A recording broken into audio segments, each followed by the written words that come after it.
Hello everyone and welcome to my first video on Patreon. In this video I will talk a bit about glazing. As you can see, I'm painting one of the models from the warcry corvus cabal set, and I went with a very pale blue skin. To create this color I have started with a base coat of Thunderhawk blue and then highlighted it with blue horror. My goal is to highlight it even further with ivory, a Vallejo model color ivory, but to create a smooth transition between the Thunderhawk blue and the blue horror, I'm glazing before I go up to ivory. Now, to create my glaze, I put some blue horror paint into a well palette and then I add water. This time I've added 6 to 8 drops of water, if I remember correct, and that actually gave me a good glaze right away. It depends on the paint how much water you want to use.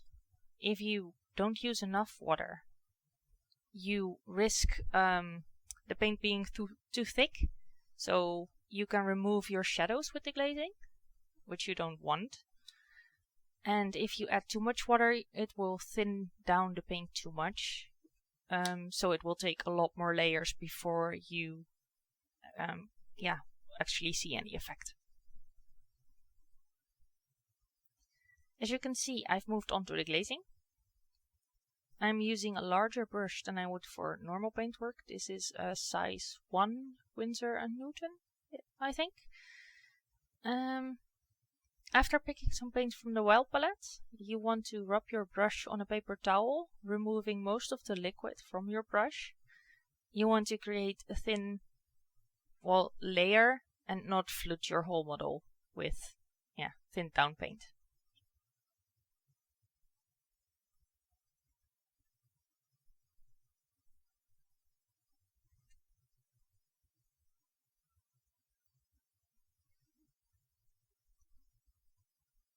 When you are glazing with a highlight color, like I'm doing here, you want to always move your brush from the shadow towards your highlight. The point where you remove the brush from your model is the point where you leave the most paint behind. So leaving a bit more paint behind on your highlight point is not a problem, since you are already glazing with your highlight color. But if you remove your brush in the shadow point, or shadow area, then you risk leaving a white dot there, and that's not what you want.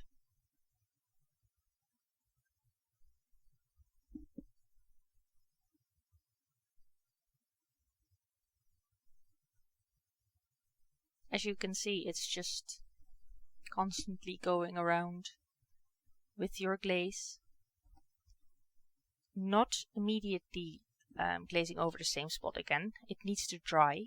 Give the paint time to dry, otherwise you remove your layer of glaze you just put on your model, and you don't want that. It could also, because it's wet, you could even damage your undercoat, and that's disaster.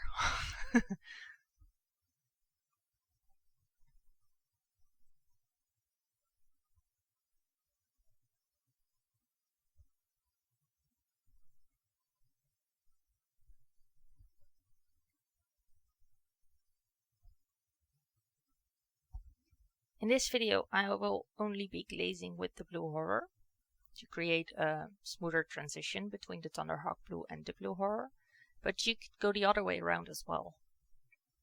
I mean, just glaze with your Thunderhawk blue. This is basically exactly the same, but because you will be glazing with your shadow color instead of your highlight color, you have to drag your brush. You start in the highlight point and drag your brush towards the shadow point.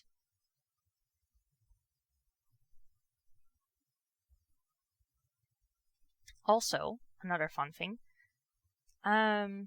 if you glaze Thunderhawk blue over the blue horror or over the model as I've painted it here, after you've already put a layer of blue horror on there, then you create a lighter color than if you leave it Thunderhawk blue from the start and just add a smaller highlight of blue horror.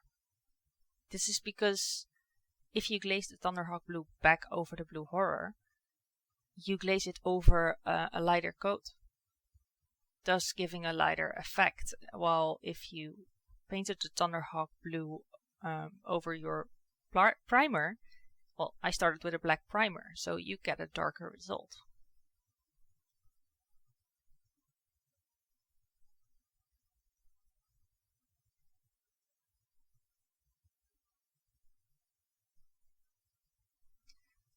As you can see, I will add a picture at the end of the video, and as you can see, I did not glaze up to a completely smooth finish. This is because I don't want my skin to be perfectly smooth. I think skin always has some imperfections. He has some brands and some scars as well, so I didn't want to go up to a perfectly smooth finish. But you can with glazing. It's just a matter of repeating the process long enough till you're happy with the end result.